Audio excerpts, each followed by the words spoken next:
រៀបសួរបងប្អូនអរគ្នាខ្ញុំបាទរក្សាហៅស្កាហើយពេលនេះពួកយើងកំពុងតែនៅ onset ថតបើមានជាក្រោយខ្សែរឿងបើមានជាក្រោយដែលជាដំណើររឿងនៃ3បទបញ្ចូលគ្នា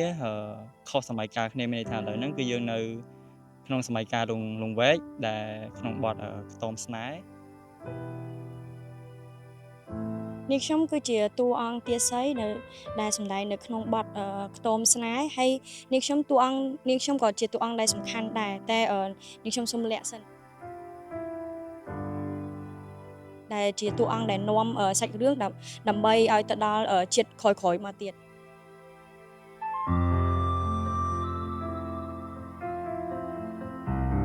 ពិបាកជាងគេគឺតិចនិចសម្ដែងក៏យើងរៀងពិបាកដែរដោយសារតែពួកយើងអ្នកសម្ដែងនេះសិតតែអ្នកខាង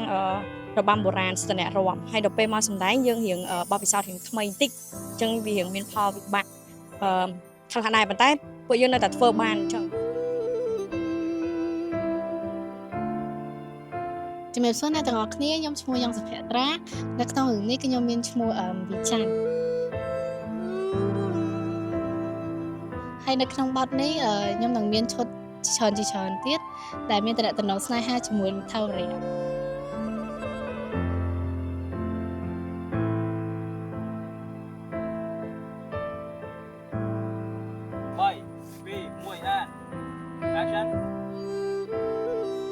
ំបានឈ្មោះដាវីត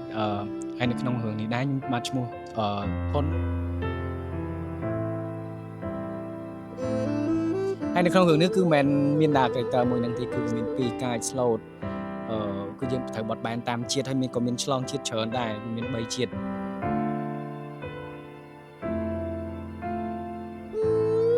អញ្ចឹងខ្ញុំសង្ឃឹមថាថ្ងៃនេះយើងថតបានចប់អត់ delay ដូចថ្ងៃមុនហើយយើងទាន់ schedule វិញហើយយើងនឹងបញ្ចប់ scene នៅខ្ទមស្នេហ៍នេះ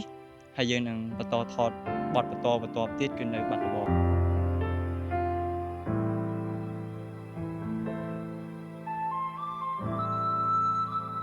ហើយឥឡូវនេះយើងកំពុងតែនៅគេហដ្ឋានភីមបុរៈ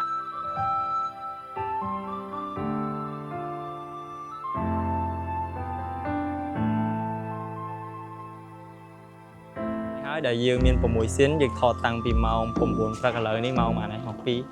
ម៉ោង 2:03 ហើយ3ហើយហ្នឹងហើយម៉ោង 3 ហើយ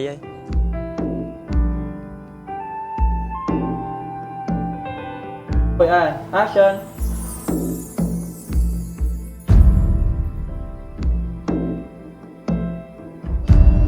យើងនៅសល់2 scene ទៀតនៅភ្នំសពៅអ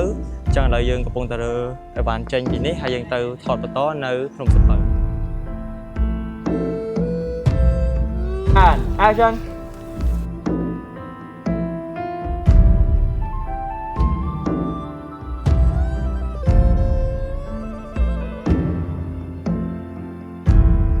ហើយមិនបានតួផុសមកលួច private មួយ AD នឹងបញ្ចប់ scene មុនពេលមេឃងឹតព្រោះយើងអត់មាន scene ងឹតទេគាត់ថាមាន scene ថ្ងៃនេះតែអាកាសធាតុក៏រៀងរអាក់រអួលបាទមិនភ្លៀងអញ្ចឹងទៅនៅតែសង្ឃឹមថានឹងថតចប់ទៅដោយរលូនហើយ